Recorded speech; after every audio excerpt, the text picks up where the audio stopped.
Welcome students. Next, today we shall start a new chapter, that is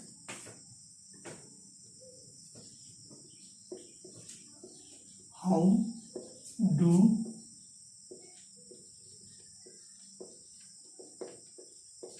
organisms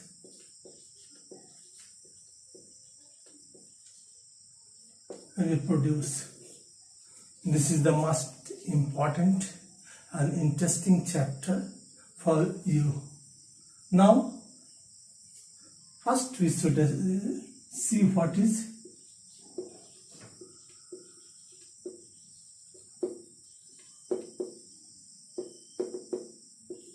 reproduction. सबसे पहले हम देखेंगे reproduction क्या है. तुम अगल बगल देखते होगे सभी जगह कि जो जीव जैसा होता है उसके संतान वैसे ही होते हैं. जैसे मनुष्य का बच्चा मनुष्य के जैसा होता है, समझे. एक डॉग का पप्पी के जैसा होता है, समझे. एक बिल्ली का बिल्ली के जैसा होता है. यानी जो जैसा होता है, समझे, उसी के जैसा जीव उसका होता है. हाउ इट इज प्रोड्यूस्ड, कैसे ये होता है, समझे. And that is the one of the main property of the living. तो ये लिविंग की एक मेन प्रॉपर्टीज है कि अपने जैसा जीव उत्पन्न करना. तो so reproduction means suppose plus production. This you see means reproduction means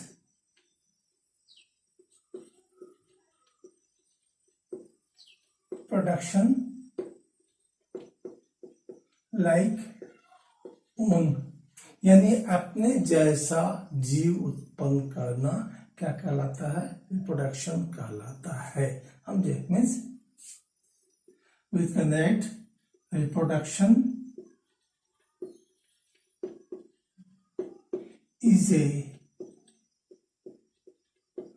process in which livings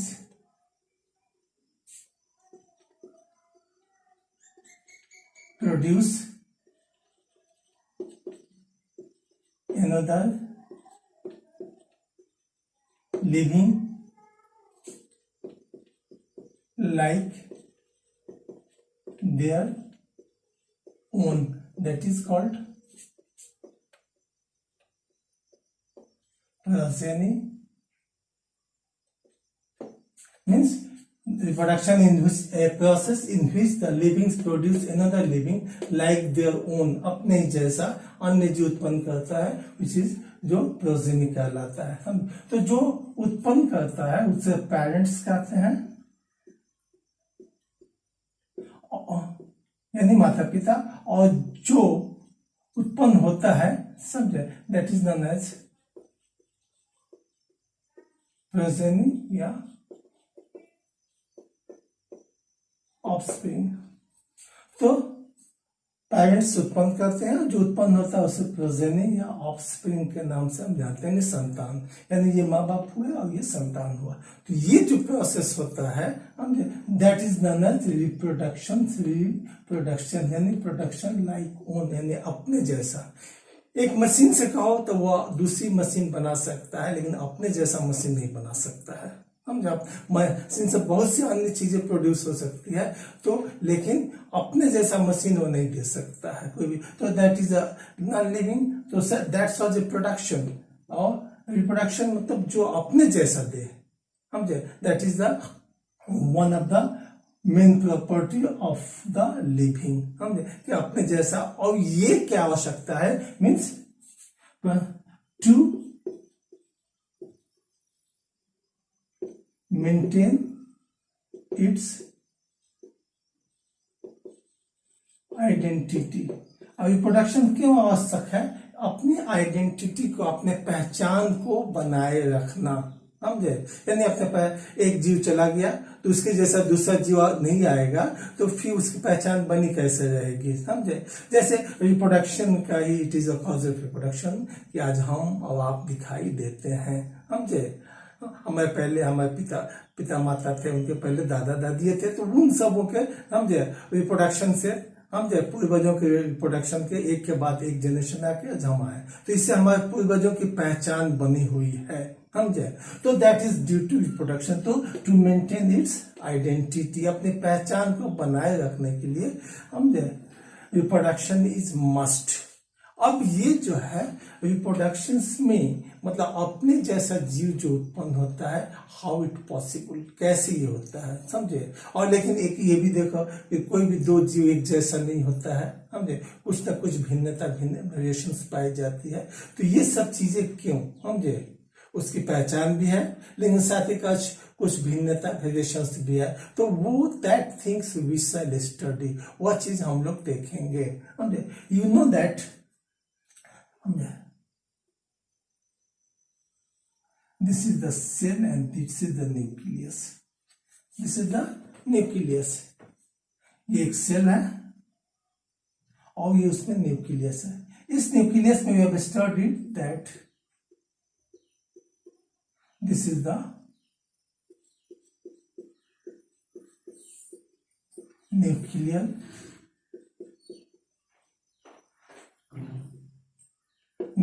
reticulum.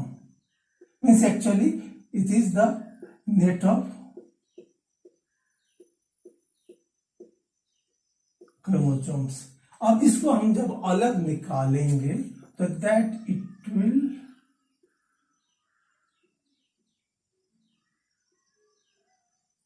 एक बाइवेलेंट द्विभुजक है, that is a single chromosomes. इस क्रोमोसोम के ऊपर हम डीएनए इज फाउंड। इस पर क्या होगा, डीएनए पाया जाएगा। DNA is a double helical structure.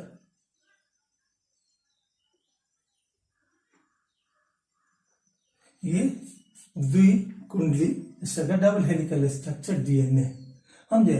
और डीएनए क्या है, is the genetic material.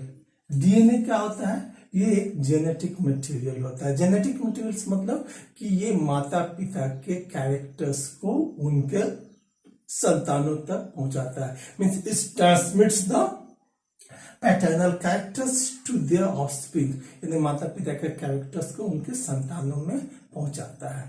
Second, और डीएनए जो है, एक चीज और है कि ये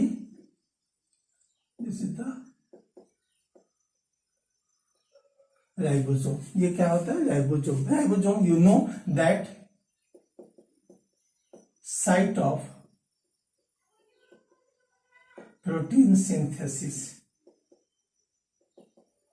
यह क्या होता है, प्रोटीन सिंथेसिस होता है, समझे। और प्रोटीन का बनना is the must important in the case of production. What type of protein is making, that is an important, and this is decided by the DNA. DNA sends message,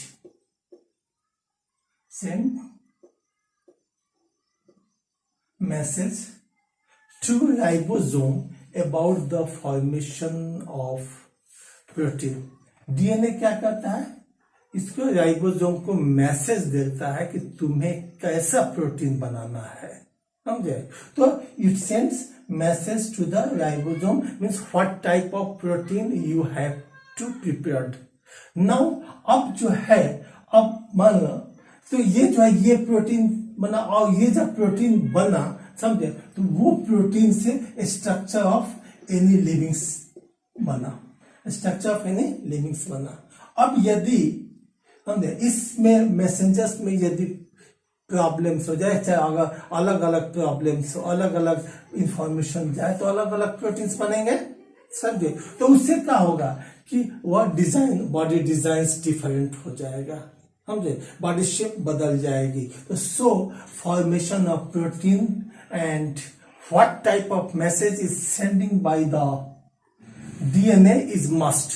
If the DNA will send several type of messages, if the protein which forms, that will affect the designing of the body.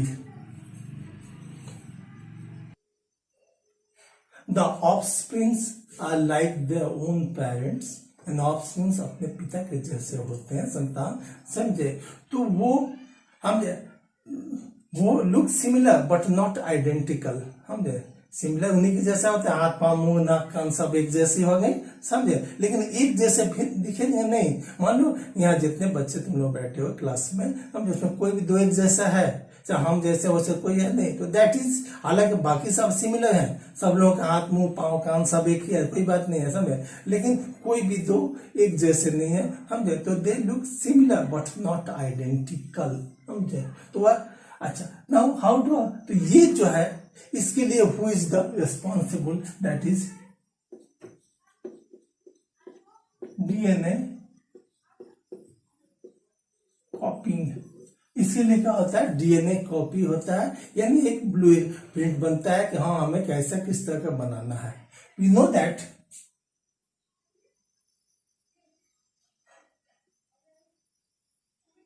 ये DNA हो गया। अब क्या होगा कि there is replication of DNA,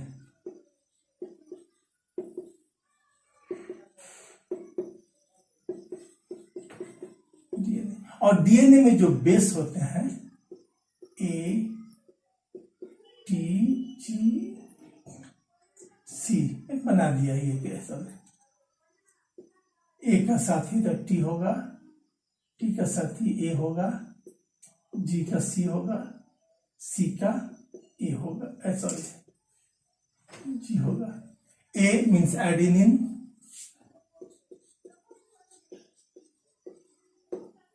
T thymine, ji guanine, C cytosine.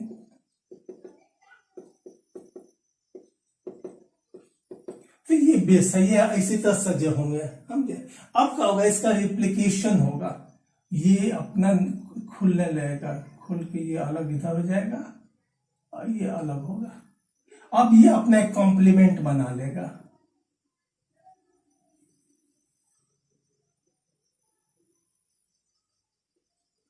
समझे। तो ये दो कॉम्प्लीमेंट्स बन गए, इधर से ये अलग हो गया, ए टी जी सी, समझे, और इसका फीता जो अलग हुआ है ये हो गया T A G C, sorry T A C G, ये अपना कॉम्प्लीमेंट्स बनाएगा, ए टी ए सी जी,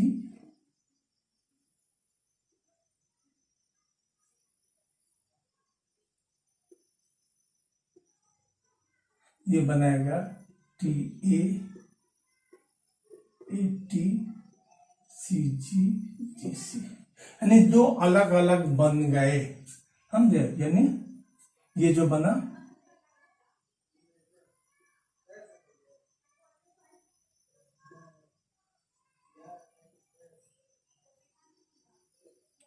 इसमें बना A T T A G सी सी जी, इसमें बना टी ए टी सी जी जी सी, ये दो बना, ये दो बन गए।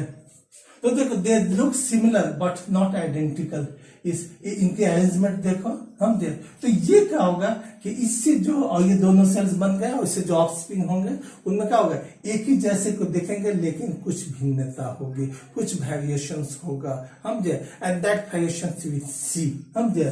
तो अब ये वेरिएशंस जो होता है, ये भिन्नता जो होता है, इट में बी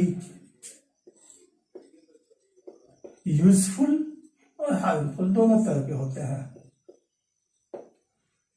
तो ये जो वेरिएशंस होता है ये दोनों तरह के होते हैं, समझे, यूजफुल भी होते हैं, हार्मफुल भी होते हैं, समझे।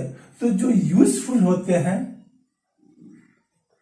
वह जीवित रहते हैं, चलते हैं, और जो हार्मफुल होता है एक्चुअली वह क्या होता है, वो नहीं, वो खत्म हो जाता है, डाइज हो जाता है, समझे, वो सर्वाइव नहीं कर पाता है। लेकिन जो यूजफुल होता है, अब यूजफुल होता है, समझे, तो इसके क्या होता है कि उसके अंदर एक, समझे, that is called variations. Variations means degree of differentiation, समझे, between parents and offspring। Degree of differentiation between parents and offspring, यानी माता पिता और संतानों में जो डिफरेंशिएशन, दैट इज वेरिएशन। अब इस वेरिएशन की वजह से ही क्या होता है, हम देखते due to variations, due to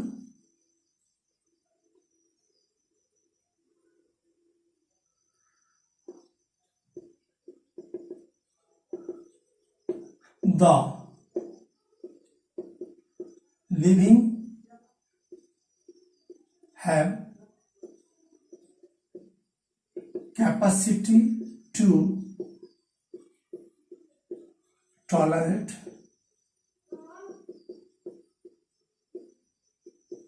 environmental change। इससे क्या होता है, कुछ ऐसी क्षमताएं आ जाती है जिससे ना एनवायरमेंट में जो डिफरेंट चेंजेस हो उसमें वो अपने आप को सह के और फिर आगे जी सके। जैसे यू नो दैट बैक्टीरिया, ये क्या होता है कि मान लिया बैक्टीरिया है, इसमें कुछ बैक्टीरिया ऐसे भी हैं जो वेरिएंट टाइप के हैं। अब अचानक जो है टेम्परेचर राइज किया, हम जो ड्यू टू क्लाइमेट, जो है ग्लोबल वार्मिंग की वजह से क्लाइमेट इंक्रीज किया, तो क्लाइमेट इंक्रीज किया तो क्या होगा, जो नॉर्मल बैक्टीरिया होंगे वो सह नहीं पाएंगे, that will die, but this such variant bacteria will survive and their identification, their progeny will go on. तो ये क्या होता है कि अपने आप को, जैसे आजकल ये चला हुआ है, हम कोविड-19 चला हुआ था, इसका तो बहुत से लोग ये चले गए, वो अपना, लेकिन बहुत से लोगों के अंदर इम्यूनाइजेशन कैपेसिटी है, वेरिएंस है, जो अभी तक सर्वाइव किए हुए हैं, समझे। तो इस तरह जो variation is useful to maintain the identity of the species, यानी जीवों के अस्तित्व को बनाए रखने के लिए वेरिएशन आवश्यक है, जिससे वह सर्वाइव करके अगले जीवन में जा सके। तो ये जो वेरिएशन होता है ये स्पीसीज लेवल पे ज्यादा इंपॉर्टेंस होता है। तो this is about the next we shall start the types of reproduction.